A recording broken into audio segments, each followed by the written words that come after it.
Folks, oh my goodness. The Buffalo Sabres just won probably the greatest hockey game of all time, beating the Tampa Bay Lightning 8-7. It's been a few hours since the game's ended, and it's been the only thing on my mind still. It has been probably one of the greatest nights to be a Sabres fan in quite some time. I would say basically in my lifetime. The energy in that arena was contagious. The camera was shaking on the broadcast, and I just couldn't imagine being there. But thankfully, I don't have to worry about that because we have Mike Bundt, who was there tonight. Bunty, walk me through your thoughts on the Sabres game and winning possibly one of the greatest hockey games of all time.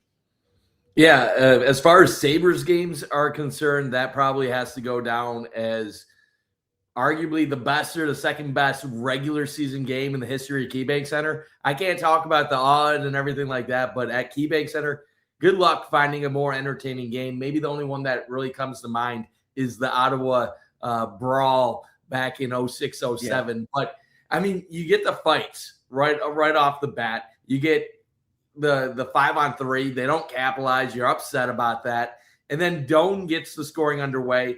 You have more shenanigans going on. Then you start the second period with a couple fights. You jump out to the 3-0 lead. Tuck then makes it 4-1. You're feeling good, even though you're losing some of these fights. You're standing up for your teammates. You're showing that you have that physicality, that grit, that mental toughness. And then Tampa just starts chipping at it. You get a little bit nervous, and next thing you know, it's 4-4 going into the third. It's 6-4 early in the third, and you're like, not this. Like you're feeling a little deflated. Like they arrived, but that they're not ready for this yet. But they keep fighting, and to come all the way back down 2 goals to win this one 8-7, cherry on top. You went toe to toe with a physical team, a style of hockey that you're not used to, and you held your own. And at the end of the day, instead of being worn out and just saying, oh, it's a moral victory that we stood up for our teammates, you found a way to get the job done. You're now 2 points ahead of them. I know Tampa has 2 games on hand, but the 2 points means you really are in first place. They got to win the game to tie you right now. So incredible win. And KeyBank Center, that was probably the most electric I have seen it in quite some time. Fans kept positive even when things were looking a little bleak. And you know what? We talked about all first 10-game winning streak. Can this team make the playoffs? The vibe now is no longer can they make the playoffs? It's can they make a run? And it's no longer like, okay, they can win a round. People are starting to realize they might be able to actually win the East. Now, I'm not saying they will at this point in time, but they're 2-0-1 against Tampa, and they're 1-2 against Carolina. And, stranger things have happened. That they have. And, I mean, I was one of the people doubting the Sabres once it got to, 7-5, when it was 6-4, when Tampa just went on the run because, I mean, we've seen it time and time again with just the Buffalo Sabres organization of, getting to the biggest moments. We would think the biggest moments for a team with all the eyes on them and just falling flat. But the Sabres team, I will give them every credit I could possibly imagine because they slayed every single demon that they've had about them in the organization. If you look at just, they're not tough, they're not physical, they're not a fighting team. That's been the knock on them forever. We saw how this game went. That's how it started. Every guy was fighting. Dahlin, you had Krebs, Malenstein, Kesselring, Carrick. The list goes on. Every whistle, guys were going at it. You get through that. It's a physical game. And to the Sabres' credit, too, you would think a game like that would favor Tampa Bay, a team that's been there, done that, that's not going to let the emotions get the best of them, and they're going to be able to play a hockey game. But that really benefited the Sabres, ending the first period up 1-0, being up 3-0 in the second period. And then as things started to fall, they went that way. But the Sabres team, they stuck with it. And that's the other demon they slayed, too, is we've seen Sabres team countless times. You look back to the Colorado game last year that started their 13-game skid. They lose a massive third period lead. We've seen them in the season, blow some third period leads. Not only did they, blow a lead, but they stuck with it. They tried to come back. They gave up another goal. And then they found a way to win. This team continues to find ways to win. and Rangers for life. They didn't fold. I mean, just everything about this game just screamed, Bunty. I said in my show, the post game last game, that it felt weird and it's kind of disappointing that the Sabres drought didn't have the moment that you think of with the Bills drought ending of, the Cincinnati game. For me, this game was the moment the drought ended, where you just feel that change completely happen, where we just saw a Buffalo Sabres team we'd never seen before. Yeah, that's a good point. I remember tweeting, what was it, a week ago when they played Tampa on the road when they won 6-2. I tweeted out that night, tonight will be remembered as the night the Sabres announced to the rest of the NHL that they have arrived. And while I still stand by that, I think tonight is the night the rest of the NHL realize you can't push over this version of the Buffalo Sabres, that they are more than just a bunch of skillful finishers. They will battle you until the end. And yes, this team does not have the most physical, grinding, gritty type roster that can handle the battles that they went through today. They're not getting in scraps like this on a daily basis. They're never going to be confused for the Florida Panthers or Tampa. But you know what? It was about them not being afraid to engage. That was impressive to me. Peyton Krebs is not going to match up well against some of the bigger guys. Dahlin is not someone that you want to be fighting all the time. And we saw some one-sided scraps today, but they didn't back down. And now there are some reinforcements in the way coming over with Stanley arriving soon. So that might change some stuff. The Sabres brought in Carrick to bring a little bit more physicality and some of that grittiness on the fourth line. So this team, we've seen them play a regular season style of hockey. Now it's, can you win in the playoffs? Can you play a physical brand? And I think this team showed tonight they can. And they can find a way to get things done. And you got different guys, and not even about the scraps and the checking and the keeping up with Tampa. You have guys that go in front of the net, like a Josh Doan, that can finish in front of the net. A Zucker that's not afraid of getting dirty. Benson, who's undersized, who still gets into it. So your team is more well-rounded than we have seen in close to 20 years. And I think Tampa believed that they were going to just basically run over the Sabres and see them basically give up. And the Sabres definitely passed the test of keeping going. And I think they shocked Tampa with their resiliency in this win. Yeah, they 100% shocked Tampa Bay. I think they shocked basically every Sabres fan too just Bunty, I don't know how you were feeling when the Sabres were trying to claw back. Carrick gets that goal to make it a 1-goal game, and then Tampa Bay scores immediately after. All the wind out of my sails was just completely gone because, we saw what happened the last, 20, 25 minutes to that point of just Tampa Bay dominance, really. But the fact that the Sabres were able to get 2 goals tonight from, Alex Tuck, 2 goals tonight from Jason Zucker, 2 goals tonight from Josh Doan. You have Tage Thompson get in there. You have, Sam Carrick, you brought it up earlier. He brought him in just to win faceoffs, to be a fourth-line guy to fight. He did all of that tonight for the Sabres, and he scored a massive goal that, kept the Sabres, hopes alive. But just having that, and then Rasmus Dahlin goes Superman mode to get the Sabres, within 1. Then you have Jason Zucker getting that breakaway to tie the game. It felt automatic when he received that puck that he was going to score there because Jason Zucker just shows up for the Buffalo Sabres. And then when they get that power play, Josh Doan, Bunty, can you just tell me what the arena was like when that Dahlin shot basically goes in, Doan puts in the rebound that's there? I've seen videos, but what was that like? Yeah, it was crazy. Honestly, I think most of the arena thought the original shot went in. Everybody's already on their feet cheering. So if you watch it over on the replay, the arena's cheering like the original shot was the goal. And then obviously Doan cleans it up, which made it – I didn't even see it go in because people are already standing up at that point. But obviously you hear the crowd and you know that it was a goal and a one to put them in front 8-7. But Mhm. it was amazing. I haven't seen the crowd like this since 05-06. And I know you're going to hear a lot of people saying that, but there's a lot of parallels. So I intentionally say 05-06 and not 06-07 because 06-07, the Sabres had already arrived. People knew they were great and that the goal and expectation was to compete for a Stanley Cup. 05-06 came out of nowhere. They were predicted to be in the cellar of the NHL before the year. And yes, they got hot in early mid-November, and you knew by January that they were going to be a playoff team that could make a run. But once they started selling games out, you could feel the vibes. And right now, it took a little bit longer in the season. The first 10-game winning streak was just kind of to get back into the playoff race. But right now, people are starting to feel that. They announced today was the 8th consecutive sellout at KeyBank Center. The crowds are returning. The buy-in from Sabres fans is there. The team is feeding off of the energy, and they have the talent. You have Tage Thompson, who played for Team USA, coming up big, 4 assists. I think the first game of his career where he's had 4 assists in a game. They score 4 power play goals.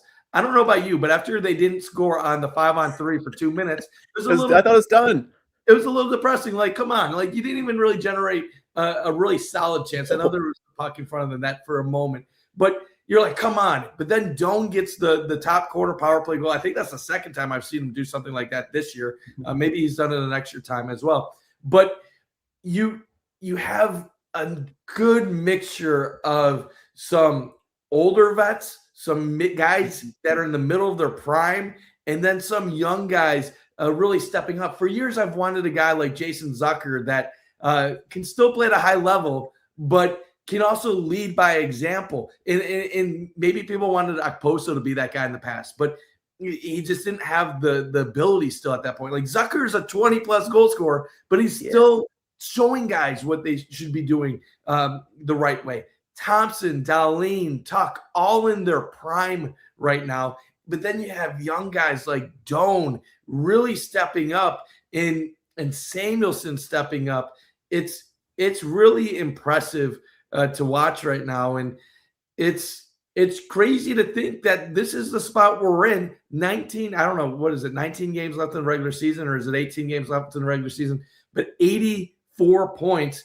This team is on pace now to get 105-plus points, and they have a shot to finish with the top seed in the Eastern Conference when it's all said and done. And I'm not saying it's going to happen because there's a lot that can happen between now and the start of the playoffs, but the conversation is definitely no more, can you squeak in or can you end the drought?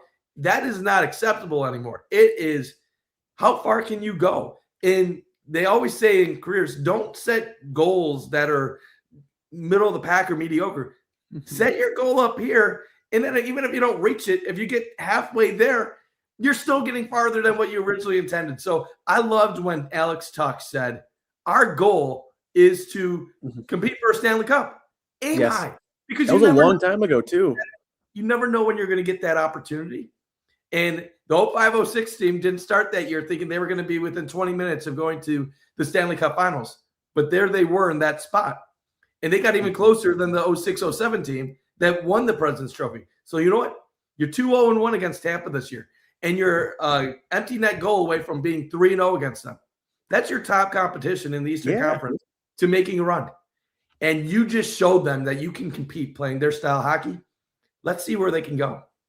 Yeah, it really is the moon for this team. That the energy's there, the belief is there. I mean, I don't know if you saw the video, Bunty, of just when the Doan goal happened, like the reaction from the players. That, you know, I think it was Zucker who had like the biggest reaction, Doan, Tage, like that group of the celebration.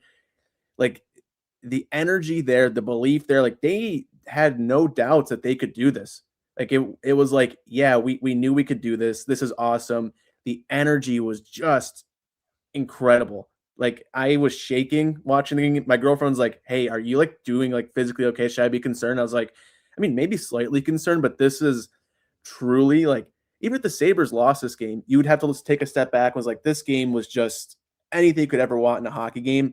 But the fact that it went the way it did. The Sabres were able to slay these demons and get that win is something I'm genuinely going to remember forever of just this game and just the turning point it means, at least to this team, to this organization, and just to the city.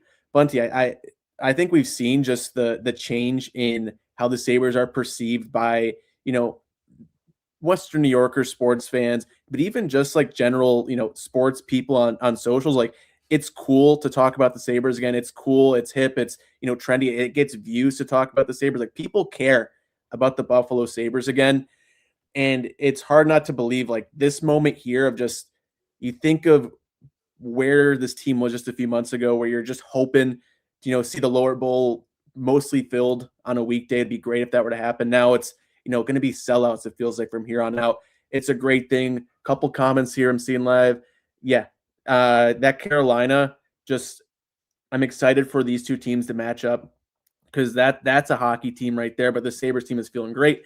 The vibes walking out of the arena tonight literally echoed the videos I was seeing of the hallway. Bunty, like Catherine posted the one of just the escalators. That was, I am afraid to admit this, at least 10 times. I just watched that on loop. It was so good. Physical game, still scoring, scary, good. Again, it really had a little bit of everything. But Bunty, walk me through of just like leaving the arena, because that had to be just a moment. So I was glad tonight. I was sitting in the hundreds. I have 2 pair of seats because I already split season tickets. But then when they were in the middle of the 10-game winning streak, I had an opportunity to like up my tickets and get like another like 10-pack. So I got a 10-pack in the hundreds. This happened to be one of those games. And normally I film my video after, and I missed the crowd reaction walking out. I was quick with it today. And just walking there, like everybody's wooing, and you know what it's like. They're all woo, and people are chanting "Let's go Buffalo," and it was so energetic, and it's so fun because like there's that belief. It's been gone for close to 20 years, and I know they made the playoffs a couple times in 2009-10 season and 10-11. But there was never really the belief in those teams that they can make a run. They had a couple moments. I know they won the Northeast Division the one year when Miller was obviously hot and won the Vezina. But at one point, walking up, people were chanting, "We want the cup." That's true. I can't even say that they're crazy. And I know there's probably Lightning fans that were leaving the game that were saying, "Know your place. We've won 2 cups recently. We went to 3 in a row, and there's that's in your Stanley Cup in March. Same stuff. But you know what? Have fun with it. Right now, we are one of the top teams in the NHL by all of the important metrics. And when I say important metrics, I'm talking points, regulation wins, and I'm talking goal differential. If people want to bring up the expected goals for or expected goals allowed, yes, I know the Sabres are middle of the pack in the advanced metrics. But you know what? Their goaltending has been great this season, and their finishing has been great. And I don't expect their finishing to just disappear, because the Sabres get good opportunities, and they score on their quality opportunities. And you know what? Tonight was a game where their goaltending didn't show up. Some of it because of defensive breakdowns and a couple bad turnovers, but not the best night for UPL. But you know what? Lindy Ruff kept him in, and they found a way to finish out the job. I probably would have put Colton Ellison when they were down 2, but everyone wanted to, it felt like. But Lindy kept with him, and you know what? That's also a sign of saying, you know what? I know you're not having a great game. I know you're struggling with your rebound control, but we're still in this game, and I don't want to put in no disrespect to Colton Ellis. I don't want to put someone that's been sitting on the bench who hasn't played in weeks in this situation. When I still believe our team can come back. So respect to Lindy for sticking with UPL. Respect to UPL for not allowing a goal after they got it to 7-7. But yeah, the energy was there. And I would say this too. The Vegas game, the energy was there as well when they had the Tage Thompson towels. When they were waving those towels before the Vegas game, that was probably one of the high points of the last decade plus. And that was then surpassed tonight by the crowd, and even the "Let's Go Buffalo" chants. There's been a lot of times where there's been belief in the team, but still not that energy backing it up. the crowd, even when they were down 2, were into it. There was funny moments, the fighting, the screaming at Tampa players because you're mad at what they're doing. Especially when Hagel's just going at Dowling from behind. I was losing my mind. I couldn't believe, first of all, that he didn't get ejected from the game for that. That is a blatant. That should be an easy disqualification. You're literally engaging with a person that's not trying to fight you, and you're punching him from behind, and then you're still going after him when he's on the ice. That should be the easiest 5-minute disqualification in the history of the sport. And the fact that they didn't call that, and then he ends up contributing several points after the fact, I was a little upset about that. But when you're hearing the crowd getting into it, yelling and upset, that means they care. And the sad thing is that has been missing from that building, and it felt nice to have it back. It really did. And I mean, you brought up a point there, not to like bitch about the game, but I mean, there were a lot of fights that were punches being thrown when guys on the ice. I'm never like a huge fan of, but the energy's there. These two teams hate each other. I think that's so great for the sport. That's so great for the Sabres to be in an actual rivalry because, I mean, the past 15 years it's been, oh, we hate the Leafs, but they come into our building and take it over. And, you know, it's a great night when the Sabres actually beat them. This is an actual rivalry that has emotion, that has hate, that has, you know, a great game. You look at all the games in this Tampa Sabres series and just the past, I mean, it's been a month. It's been awesome. The NHL scriptwriters did a great job, you know, really putting these in the back half of the season because it is awesome here. And just, I mean, that game, you brought up the UPL point I want to talk about too. Like the fact that Lindy Ruff kept him in was great. And the fact that UPL, you know, stayed with it too, where you easily could have seen a goaltender fall apart after giving up 7 goals in a game of that matter where, you know, especially for a guy like UPL where every save you make, you can tell how engaged the crowd is with you and your performance by how loudly Luke is being yelled. I wasn't hearing it too loudly after, you know, the 7th goal, after the 6th goal. It just kind of felt, you know, not as loud. But the fact he was able to push through that, make the saves he had to. And when Tampa was, you know, storming the final couple minutes, he made the saves he had to, and the Sabres got the win. And it's not a pretty one by any stretch of the imagination, but I think it's a really important one for him and the Sabres team to know that, you know, he has their back, they have his back, and they're going to find a way to win some games. I'm going to go through some comments here quick. Bunty, Adam, Jay, these guys are good, scary good. Yeah, I mean, I've seen a lot of RJ stuff tonight, just him looking down this team being, you know, where they are and being proud 100%. I couldn't imagine the calls from him. Bunty, I mean, you were at the game, but Dan Dunleavy, I think this was his best game ever. Like the emotion in his voice, you could feel it. It was palpable. It was great there. These boys will fight for each other. Yeah, the fighting, the sticking up was incredible from the Sabres. The biggest thing to separate them from previous teams is that we saw it right from the get-go. The city and region deserve the return of exciting and fun hockey in Buffalo, 100%. Excited for medallions to return at Wilson Farms hopefully soon.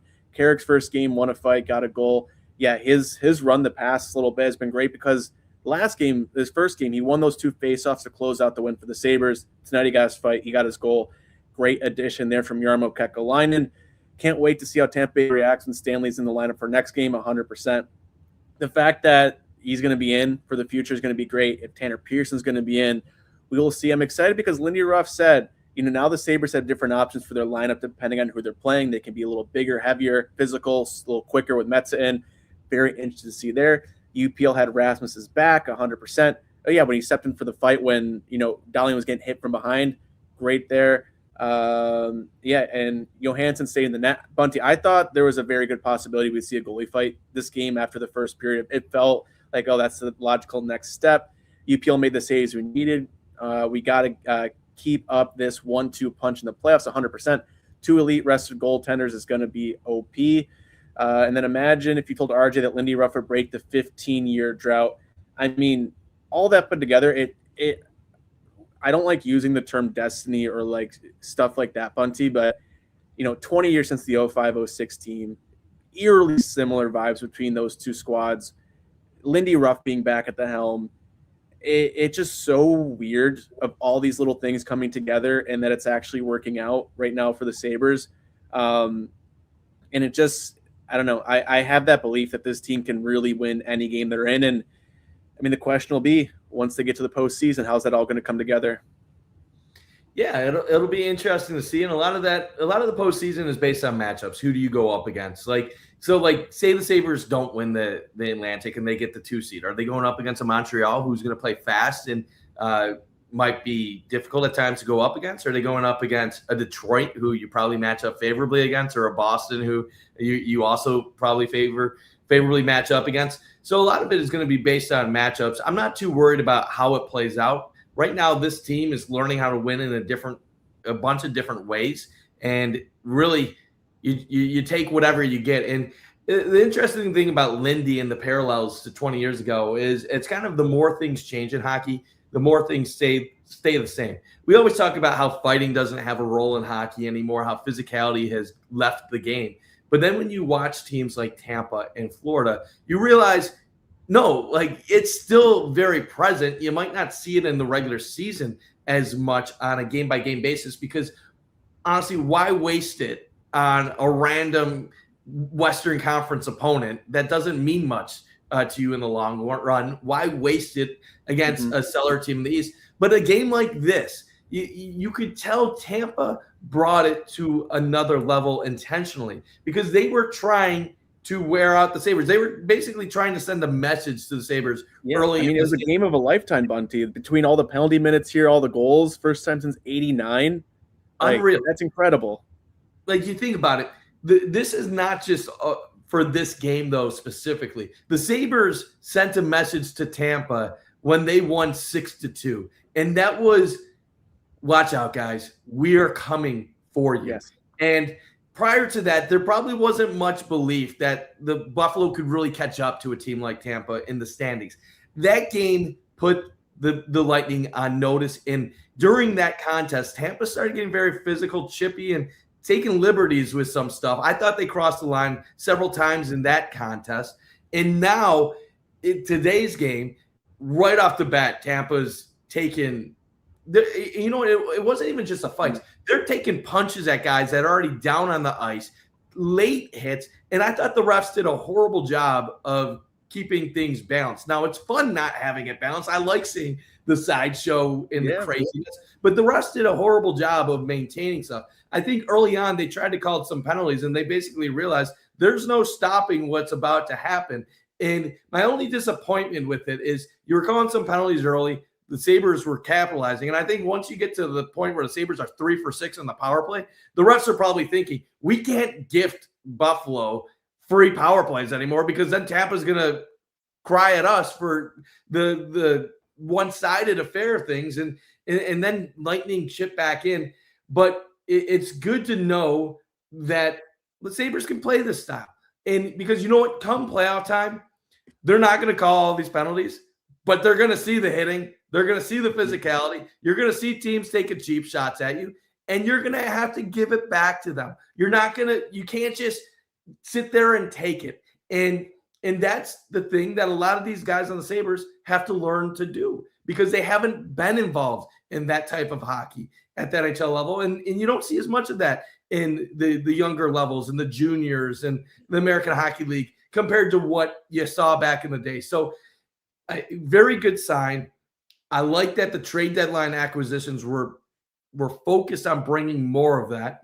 And you know what? If they can find that right balance of the physicality and keep their edge and their scoring and in the game that they like based on skill, watch out. And I'll say good for Lindy to be patient with this group and then finally kind of get that uptick going. I know a lot of people are going to point to when Kevin Adams was fired, and I do think that was the pivotal thing that really got them over the edge.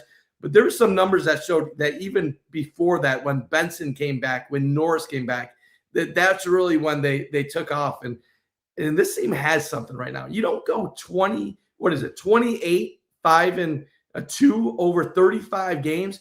It's just unreal. Like you're talking about 58 points out of 7. I'm not even doing my math right now. But don't even look to me for that. It's unbelievable. I can't believe it.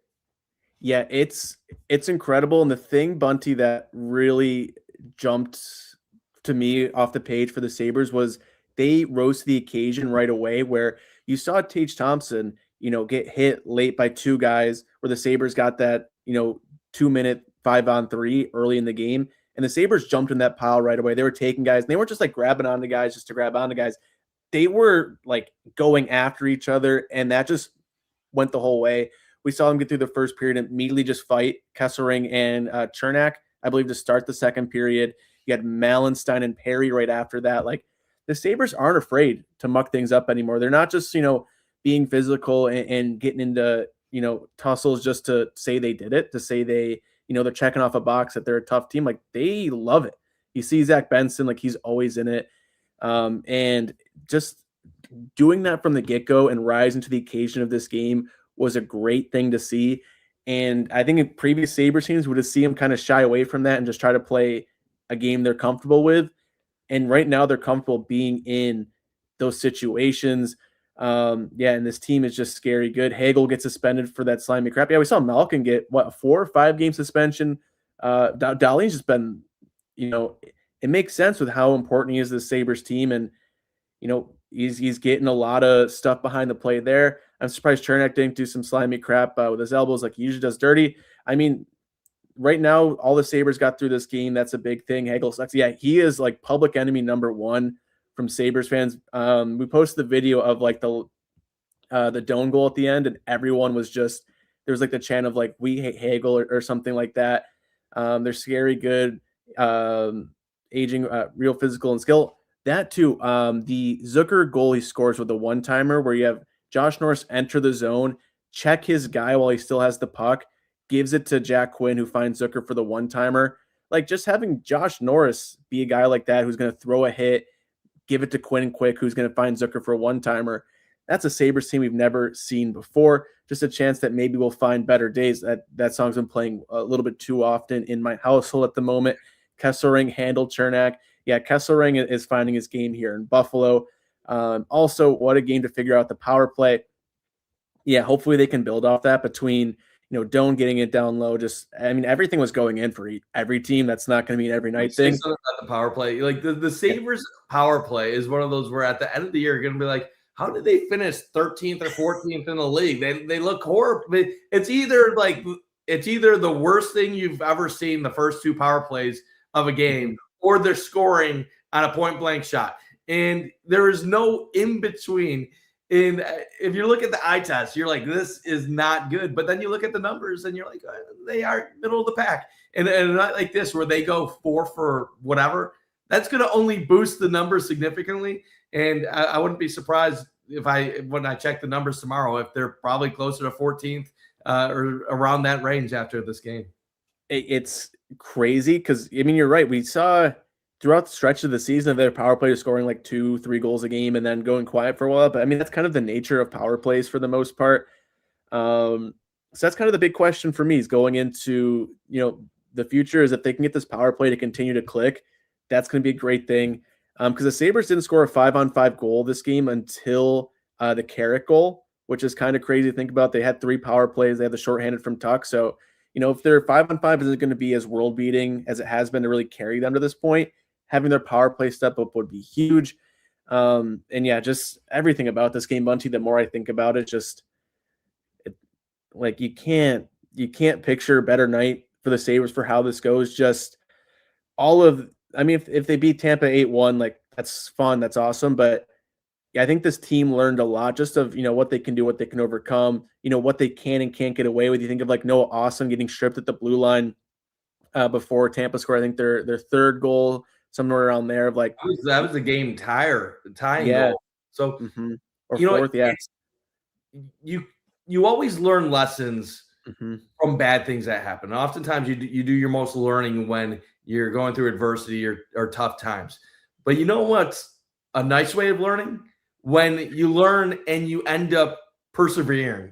So if I'm Lindy, I'm going to have a field day tomorrow going over some of the things that they can learn from. The Ostlund turnover. There's some other things defensively where they had some breakdowns where they struggled to clear the puck. But it's so much easier. It's so much more, not easier, so much more fun learning when you got the desired result at the end of the day. So I'm glad that they were able to figure it out. But this is what I will caution. You just won a very big game. You are now 2 points up on the Lightning.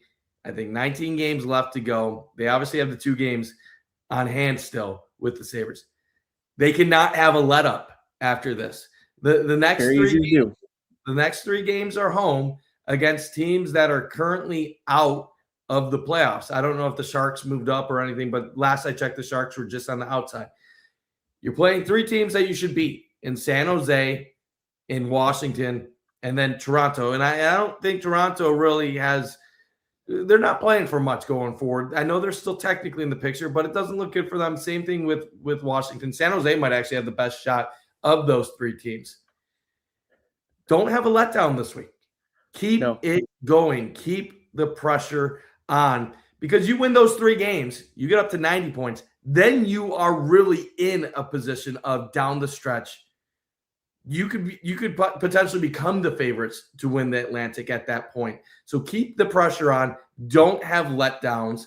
And because that's a natural reaction after winning a game where you're emotionally drained. You just had all these battles, come back, crowds into it. Keep it going. And if you do somehow win the next 3 and get a second 10-game winning streak in the course of one season to tie your franchise record, please try to get the 11th win and just set that franchise record. I'm tired of tying it every time. It'd be nice to actually get a new franchise record in the process. Yeah, I like this comparison too. That Bills-Ravens home opener was crazy. Yeah, the comments here are great. There's one from Steve Noble up here of Dahling showing restraint 100%. We've seen Dahling in the past kind of just let the emotion and energy take over him. This is the captain of the Buffalo Sabres now, and him being in control of his emotions and everything, not, fighting haggle there and just staying on the ice being important for the Sabres team. He scored that tying goal he scored the one to get him back within 1 to get the energy back, all by himself, taking it by himself, getting that goal. Him being the guy right now to just be the peace of mind, the consistency is great. And I mean, that was a great point. If Dahling in previous years would kind of just feed into it, be in the box, and then you have to rely on a Bowen Byram or Owen Power to try to carry the Sabres offense, which, they're not getting 2 points if that's happening.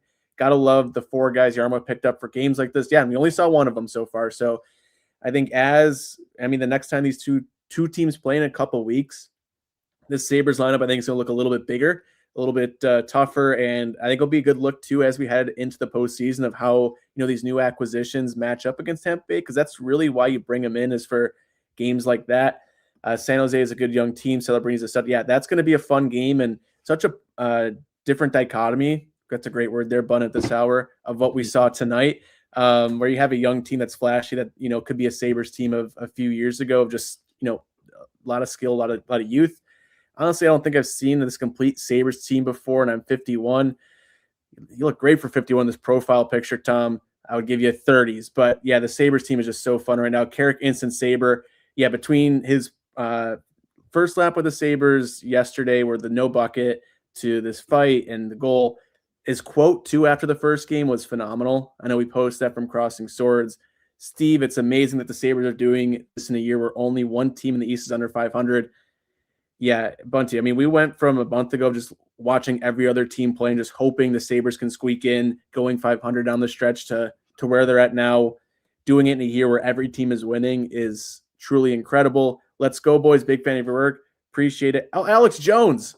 Wow. I didn't realize we had royalty in here tonight. Bunty, they are pretty beat up. I mean, I wouldn't be mad if they stuck to a game plan and it doesn't work. Whatever, don't kill yourself over a team that's not going to the playoffs. Yeah, we will see how this week really progressed for the Sabres on this home stretch. Yeah, I mean, everything Dahling's gone through this year too. It's truly incredible what he's doing for the Sabres. One of the nastiest goals of his career, Josh said. We needed it so bad in the moment. He decided he's going to take it himself, play a little Josh Allen hero ball, which is great. Yeah, everything that happened to Rass this year was terrible. But the fact he's growing from it, and we've seen the growth in his game this year too. Just a lot of the stuff from away from the puck has been great. I knew this game reminded me of something. Bills Ravens, gutsy win. Carrick, what a pickup! Comes in fights, scores a goal, and is winning important faceoffs. Thought It's on Stanley and Shen. Yeah, a lot of Winnipeg fans were talking highly on Stanley's 6'7" defenseman, 230 something, 27 years old. He was finally finding his game this season for the Jets.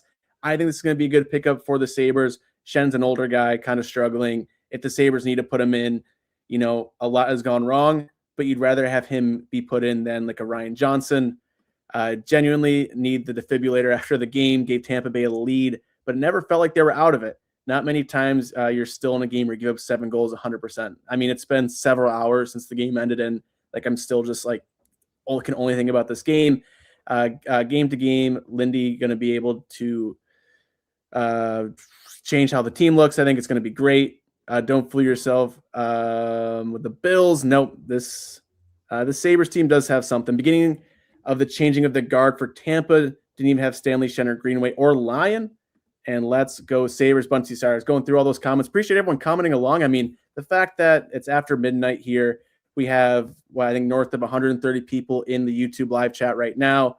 Like, it means a lot. Like, the Sabres team has been a lot of fun. Sabres fans should enjoy this. If you're not a Sabres fan and want to hop on the bandwagon for this memorable run, definitely do it. It's been a lot of fun so far. We got a lot of time going left. But Bunty, we're 42 minutes in. How are you feeling here? Just on the team, your night, a little bit of check-ins. Yeah, like I said earlier, one of the more memorable games at KeyBank Center in the entire history of the building, but especially in the last during the drought years. It probably is the top game of that era. And if you go beyond that, like I said, the only other game I can really compare to that would probably be the Sens game, where you also had the goalie fight involved. But this is what I'd say about the team right now. Winning can be addictive. It is very much a drug. And once you get a little bit of a taste of it, you don't want to lose it. You want to keep going back to it. And you find ways of bringing things out of you that you never maybe expected. And what we're seeing right now is a team that is playing for one another. And it makes a whole lot of a difference in production, how they look, how they gel, the chemistry, the mojo, all of that stuff. We keep saying how in the past they didn't do this or they didn't do that, and how they're doing that stuff now. Some of that could be some new players on the team. Some of that could be buy-in to coaching compared to the past. Some of that can be having different management and different voices around the building. But if we're really being real, what changed with this team versus last year? It was the collective combination of growth and maturity with players like Tage Thompson, Rasmus Dahlin. It was adding young players like Josh Stone to the picture. It was maturity from in growth with some of your younger players like a Matthias Samuelsson. It was improved goaltending, going out and getting an Alex Lyon. It was, unfortunately, getting rid of your general manager. And I say unfortunately because you never want to see a person get fired. But I think that change showed the players we're serious about winning. We want to fix what's going on here. Losing is no longer acceptable.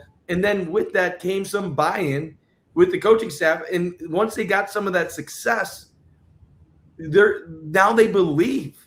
It's no longer a theory. Well, if you do this, like we'll win hockey games. It's, you guys see, if you do that, you will be good. And now they know we're not just going to be good. We can be great. We can be one of the best teams in the league. And the buy-in is contagious, and it leads you to doing more things for one another. You see a teammate get hit, you stand up for that teammate. You fall behind 2 goals late in the game, you keep battling. In the past, I think there was some selfishness on these Sabres teams. It wasn't that they didn't have talent. Maybe they lacked grit in certain areas, but there was quit. There was a lot of individualism where players would focus on their own numbers, doing what would benefit themselves over what would benefit the team. And when you see selfishness, you're not going to stick up for teammates. You're not going to do what's right. But they didn't didn't buy in the past because they never had a taste of it. They didn't have veterans telling them the right way of doing things, how to win, how to be NHL players. And what happened? They made some moves during the trade deadline last year. They made some moves during the offseason. Voices like Zucker were very influential on guys like Dowling. I think bringing in a Norris for Cousins makes a difference. Not that Cousins is a bad player. Cousins is having a fantastic season in Ottawa right now. But you know what? He wasn't mature enough, and he wasn't playing the style of hockey needed for Buffalo to win. A JJ Peterka, great hockey player, didn't buy into what Lindy was doing, was clashing with the coach. You brought in players like Josh Doan, Josh Norris, Kesselring, Lyon, who they're fitting, and you have organizational depth. You talked about it earlier in a play that Josh Norris made in tonight's game.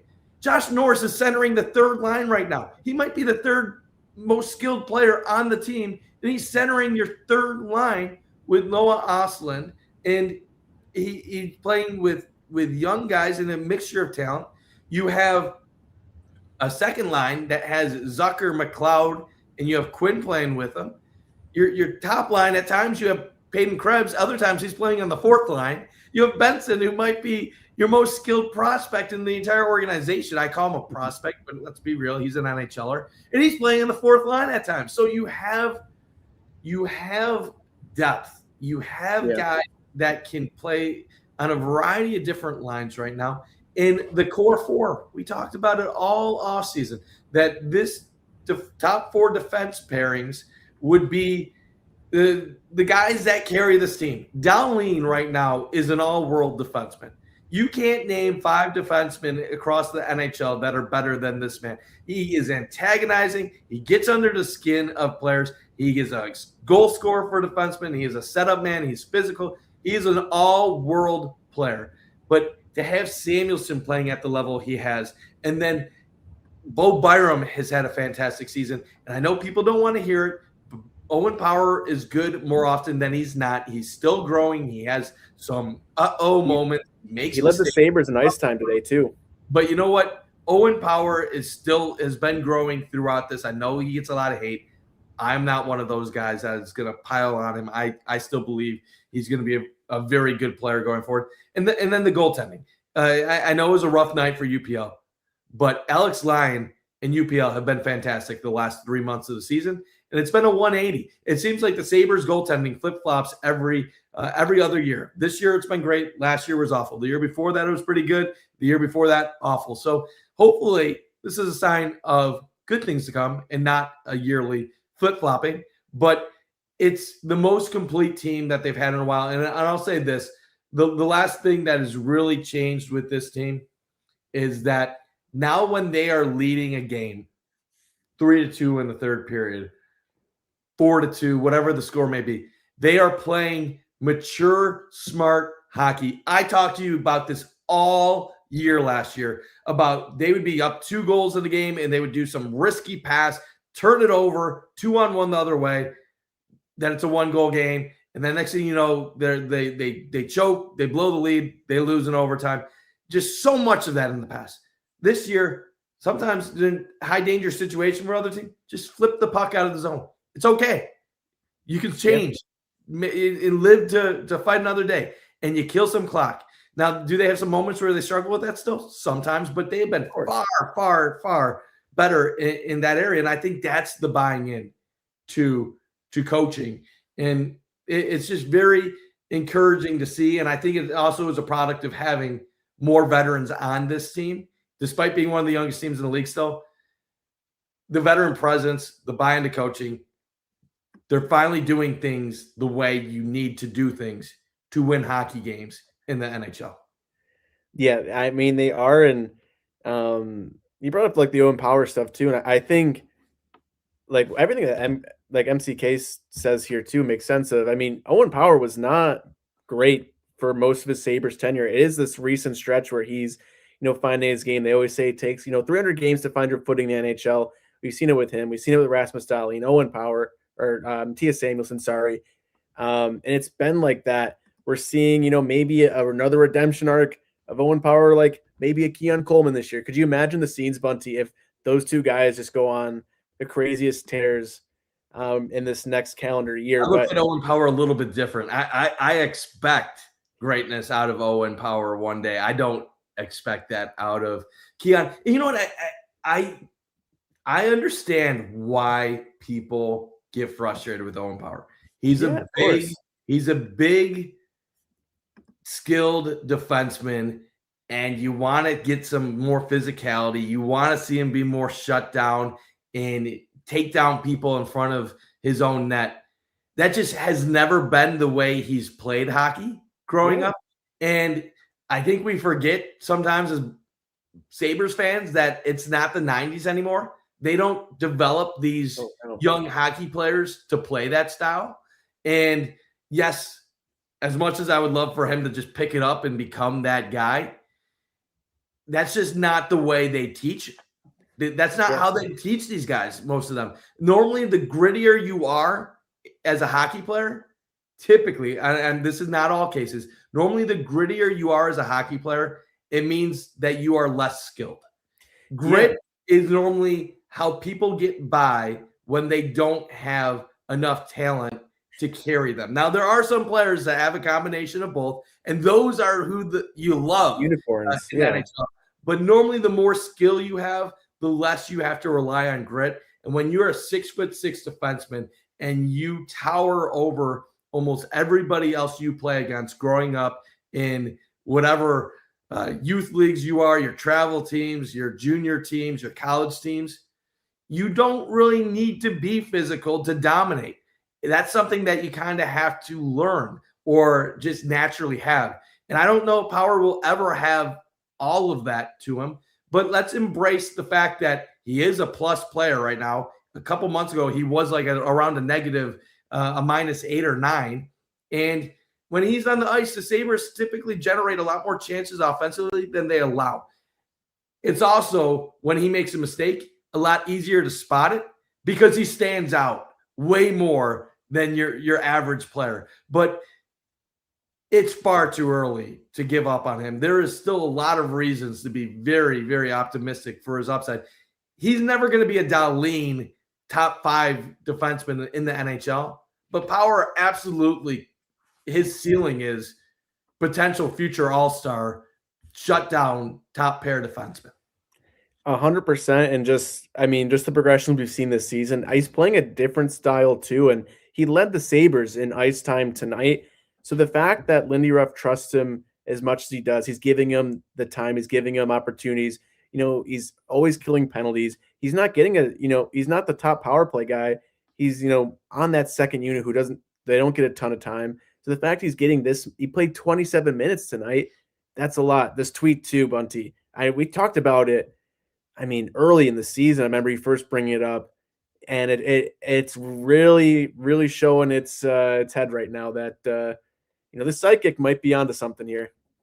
Maybe this psychic truly is a psychic, and they knew something, and we're just trying to give us an 8-year notice on what was going to be the glory period. And the most amazing thing about that is you go into a year where you have a 14-year playoff drought, and a psychic from 8 years ago says you're going to not only end the drought, but you're going to win the cup that year. And then, oh, by the way, your football team is going to win a Super Bowl the next year. It sounds crazy, but I'll be real. It sounds less crazy now than what it did 3 months ago. And if they somehow win the Stanley Cup, I'm booking tickets for the Super Bowl next year because it's been foretold. So yes.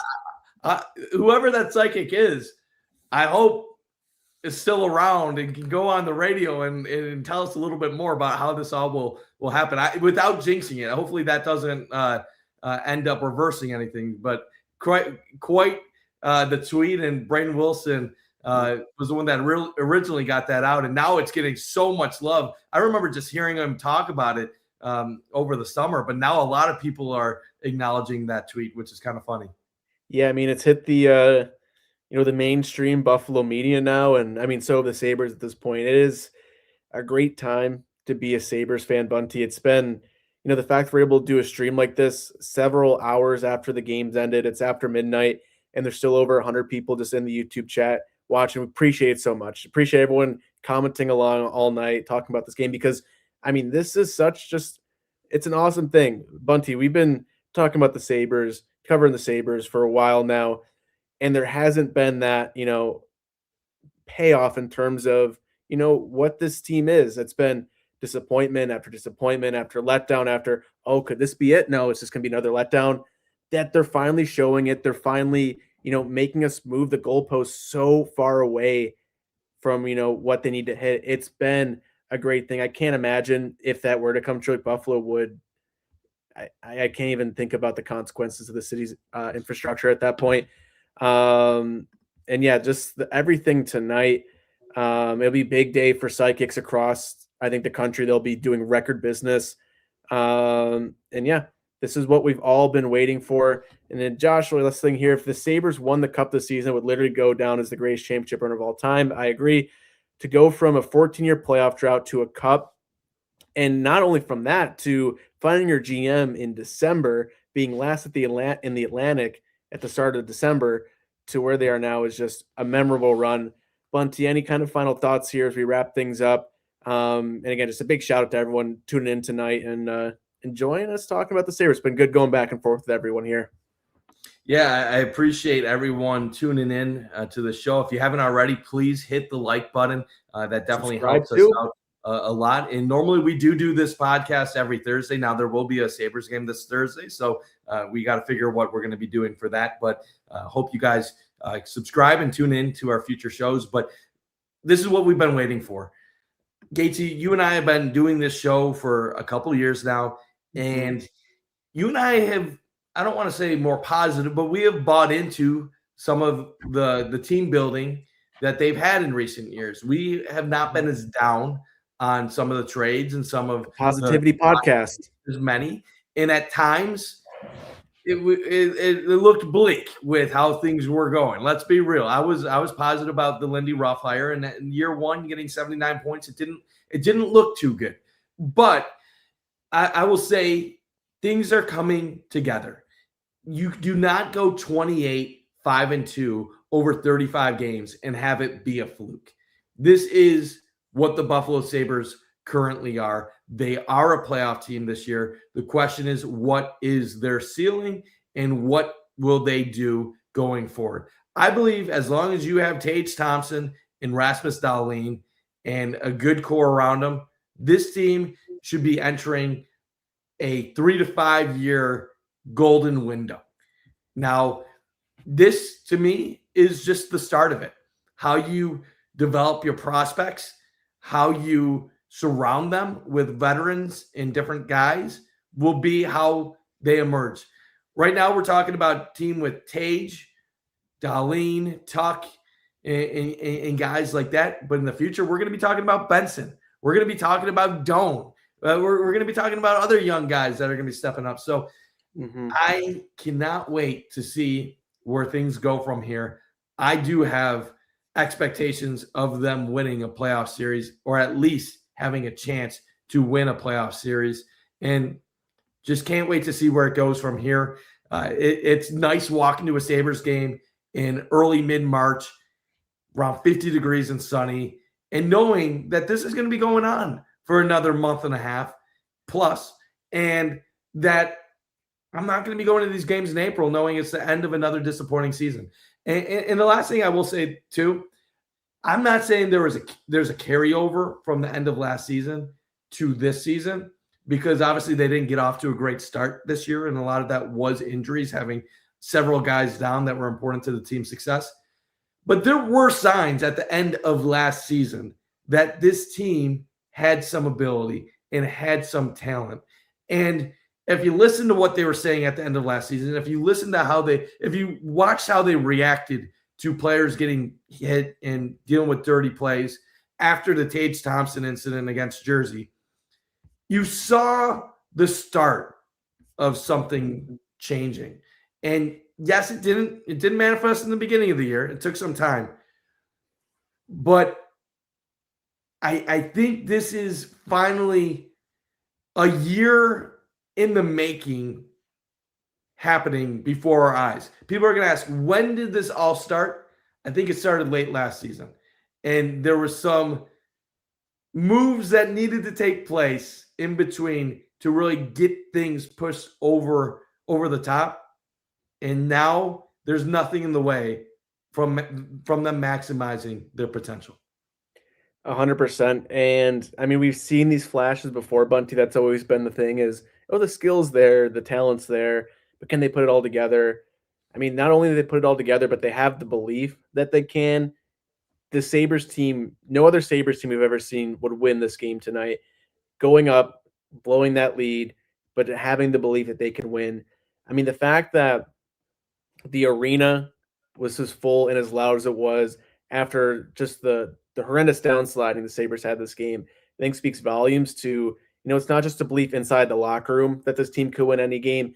It's a belief that anyone who's watched this team play in the past several months, they know this team is never out, that if they get punched in the face, they're going to fight back.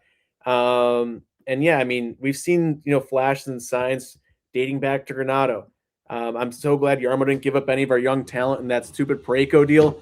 I mean, it's all hindsight. What could have happened there? Adding a guy like Parayko would have been fun for a game like tonight, seeing what he would have done out there. And this team finally grown up together. I think that's a beautiful way to put a little bow on this, is just seeing how this team has grown, progressed.